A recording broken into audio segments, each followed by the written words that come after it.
based on their terms. And today I am so lit up and turned on to share with you a real world experience that happened for me in attracting and receiving a man.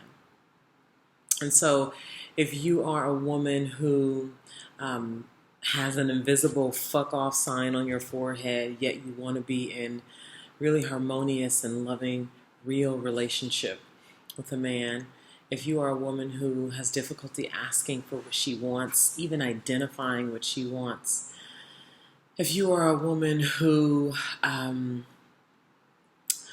just don't seem to be able to attract the man and then receive the man, right? Like really taking in what it is that he has to give and even awakening more of what he has to give, that really only awakens when he's in the presence of a woman who receives well. This is so good. And the reason why I'm so lit up and grateful is because I am a woman who was sexually abused as a girl. My idea of me, my relationship with men, my value, my desires were so flawed for years. And there was a part of me that had this deep hate and this kind of suspicion about men.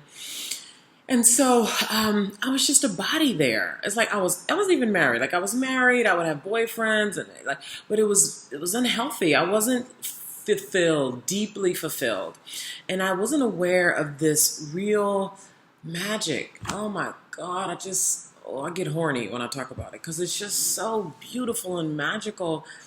And this is something I had to learn. And the 9 fundamental principles that is a part of the curriculum for the Academy for Womanhood, I have come to that because of my experience of being just flawed around, not even just sex, but my value, my self-identity, being clear about my desires, my voice, and becoming this woman who is who lives this amazing life. My life is awesome. And so this is what happened. So I'm here in Milan,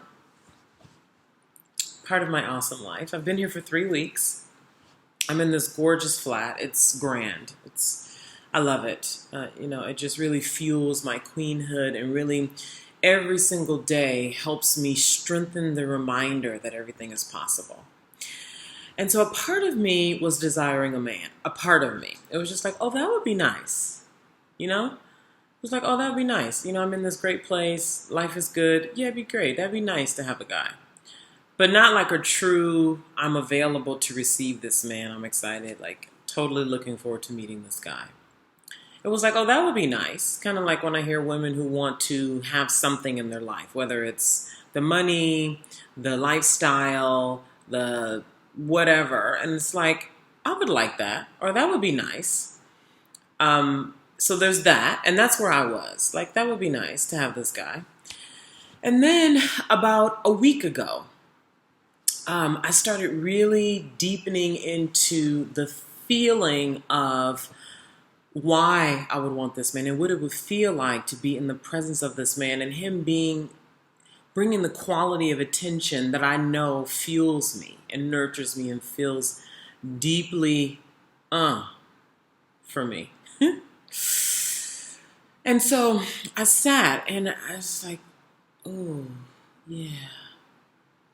yeah, I would want him to touch me like that.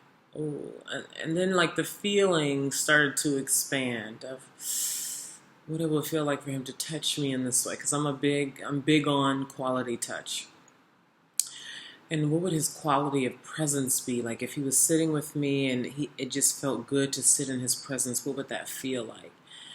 And I just was like, and I would be sitting and think about it, or I'd be in the bed and I'd be thinking about it. Oh, and then it got to the point where I was just like, oh, I cannot wait to meet this guy. I am going to meet this guy. I am so ready to meet this guy and to receive what I have in my mind and my body about what it's going to be like to be with him. Because I didn't just want a guy. It wasn't just like, oh, I want a guy. It was like, I want to be with a quality guy who has these qualities. I want him to have these qualities. And I believed and I knew that I could find this guy. Even with being surrounded by Italians, and I knew I wanted a black guy. Surrounded by Italians, right? So, 2 days ago, oh, this is so good. 2 days ago, I went to go get my hair done. And the salon where I go, there's the female salon, and then a couple doors down, there's the barbershop for the men. And so one of the barbers speaks English. And so he's been translating for me. And so after I got my hair done, I went to the barbershop where he is just to sit and talk for a little while because I wasn't quite ready to go move about for the rest of my day. And so I went in there, and there were about 8 men in there. And I just sat down, and he and I started talking. And then this other guy came in to buy some kind of hair product, and that guy sat right next to me, okay?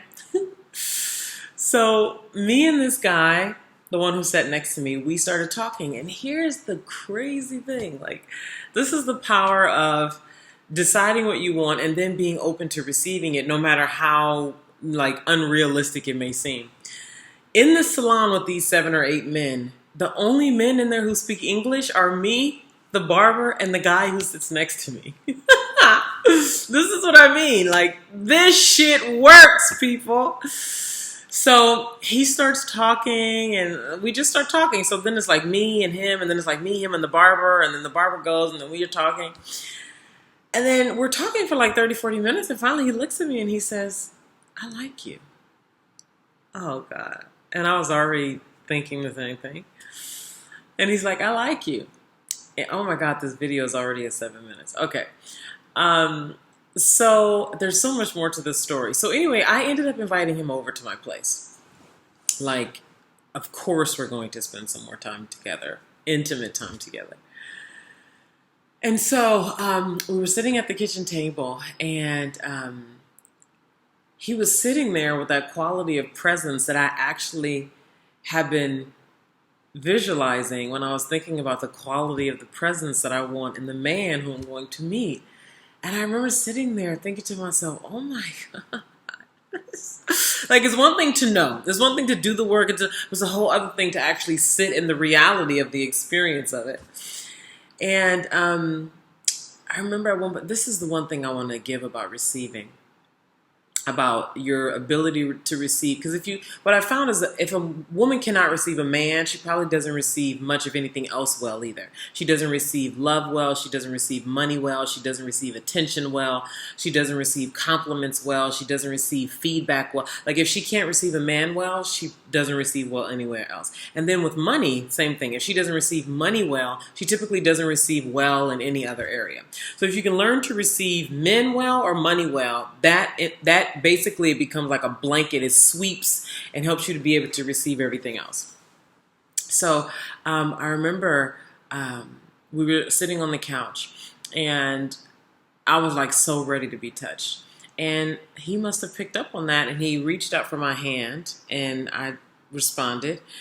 And he just pulled me over toward him, and I came over toward him, and he was sitting up, and I ended up like laying over him, like my back was to him, and he just started rubbing me. And I remember I just took it in. I just softened, and he was touching me exactly the way I was visualizing and wanting to be touched. And I remember laying there like, oh my God, this is solid. And I was thinking to myself, this is what's possible for all women. And I remember we started to talk about receiving and womanhood and stuff, because I had been talking about my work earlier. And I said to him, I said, yeah, I receive well when it's something that I want. And he said, I can tell. And so he just rubbed me. I mean, he was rubbing my face. He was rubbing my arm. He was rubbing all up against my right side because I was laying on my left side. And the rest of the night was just awesome. There's so much more I could share with you about the quality of receiving. But before you even get to the receiving, the work that happens before to get clear on what it is exactly that you want to receive. So I want to invite you somewhere. I want to invite you to come join the Unapologetic Womanhood community on Facebook. There, women are talking about their experiences around being women, what they're creating, what they're letting go of, what their challenges and desires are. So if you want to be in community where you get to share like that, then come join us. Your voice is required, so no just looking around. So you either click the link on this page to join, and we'll be happy to welcome you, or go to Facebook and search for Unapologetic Womanhood, and you will find us. So Naima Singletary here signing off, and I look forward to meeting you inside of the Unapologetic Womanhood group on Facebook. So go ahead and click the link. We'll be happy to join, welcome you, and we'll look forward to getting to know who you really are and what your true desires are over there. See you there.